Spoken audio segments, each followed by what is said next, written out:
influencer, being influential. And why I thought about it was the other day I was scrolling through my Instagram, as we do, these machines that we use all the time, scrolling through, looking at Facebook, looking at people's comments. And I started to think, we can all be influential. We all have influence where we are in our world today. Now, those who have lots of followers, as you might call them, they maybe are Hollywood movie stars. They may be people in fashion. I'm talking about, I guess, things that women often follow, not that just men don't too, but, we look at. I actually laughed and thought I should get one of those aprons so I wear it and it changes my look. I could actually even put up a different picture of myself, because we follow different things that we're influenced by, that we think, they might have something to say about that. It might be makeup. It might be, things that are happening in the world. You go to the best news reporter that you like to listen to, or one that you feel is telling the truth, because you want to know what's really happening. So influence is a person or a thing that has an influence on another. It could be positive or negative. Sad to say, but we have bullies who influence innocent people, young people, people who just are affected by what people say. And we all are affected by what people say, but in a bad way. We all can influence what other people feel like, what they think about themselves, who they are. That's a scary thought. What I say can influence somebody else in a positive or negative way. Now, it can be scary, but it can also be an encouraging thought. So therefore, I could encourage somebody else and help them live a better life, be a better person, love them.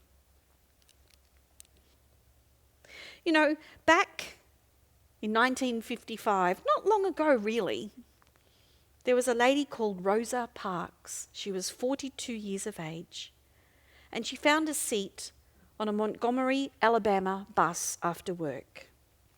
Segregation laws in America were still in. So Rosa Parks sits down and complies by sitting in the seat. But a white man got on the bus and couldn't find a seat in the white section. So he walked back and instructed them to give up their seats. Rosa refused and was arrested. She was influential in starting, in her way, to abolish the laws of segregation.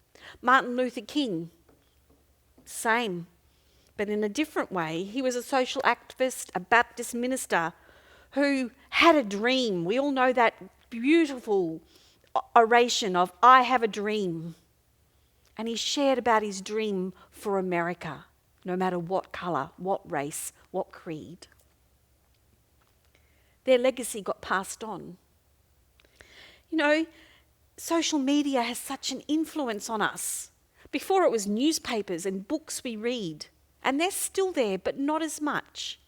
It's what we see, what we read, what we hear, what we see all the time, because we look at this every day, most people. Every day. You can go to the poorest of countries and still people have mobile phones. They have the internet. They're seeing what's in the world, what people are saying, what people are believing in, and they can influence you. Everyone has an opportunity in your family, at your work, at the shops, at the checkout. You can smile, you can frown, you can nod, you can be welcome to people. That influences people. But what if I'm not famous? What if I'm not famous and I'm not, and I don't have 1 million followers? Who can I influence? Back in 1999, there was a survey done in Britain, and it was a poll of 20 prominent historians or politicians. And the number one that came up was Prime Minister Winston Churchill. Now, he was an influencer. He was in a position of influence. But do you know who influenced him? Surprisingly, it wasn't his mum. It wasn't his dad. It was his nanny. His parents at the time were socialites. They were from a wealthy, aristocratic family. But his nanny, it was him, his nanny who shared with him, who loved him, who taught him, who shared her thoughts and beliefs with him. Now, he had to accept them, but she was the one till he was 18 years of age who influenced him the most. And he even shared it at different times. If you go and do some research on it, he shares how she had the influence on him with his thoughts and the way he worked in his life, in his politics. There's a doctor, neurosurgeon, Dr. Ben Carson. He came from a single parent home. His mother worked, I think, 3 jobs to help her 2 boys. And what she would do, though, is she believed in a great education. She believed in learning and reading. So she would get them library books, and they would read, because they were often home alone by themselves because she was out working to earn money to support the family. And his greatest influence, he acknowledges, was his mum. She taught him how to work hard, how to read and study hard, how to learn, how to be a Christian, how to love, how to share. And look where he became. One of the top neurosurgeons in America. And then I personally come around to, who influenced me? My mum, my dad, my family, my teachers. But through all of that was Jesus. Jesus started out with 12 followers, just 12. And in 2010, from a survey that they did, and they called it the Pew Research, so it's, I guess, only people who are in the pews at church are in the seats. They estimated, because they can, I guess, only estimate as much, there were 2.18 billion Christians. So 12 followers of Jesus end up to be billion followers. 2.18 billion followers. Wow, how influential. Not just because he was a man, because he was the Son of God and for what he did for us. Before Jesus, I often think about this. Before Jesus, dates and times are BC, before Christ, and after Jesus, they're AD, after Christ. Oh my goodness, how influential is he that he changes the dates of the world, of the earth? This Jesus must have been so influential for that even the world in a way stood still and started again before Christ and after Christ.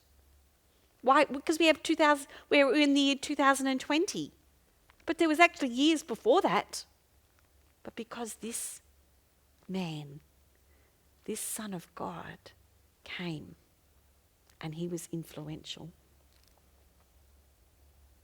The Bible's been written down only for so many thousands of years, because before that it was orally shared. It was verbally shared. Can you not be an influencer? We don't have to be a beautiful girl. You don't have to be a model, an artist, someone in the movies. You don't even have to be known. Can I not influence someone to a greater good? Can I not influence people around me? My family, my friends, the people I meet, just at the shops. Just think about it. Can you not influence someone in a good way? Thank you for listening.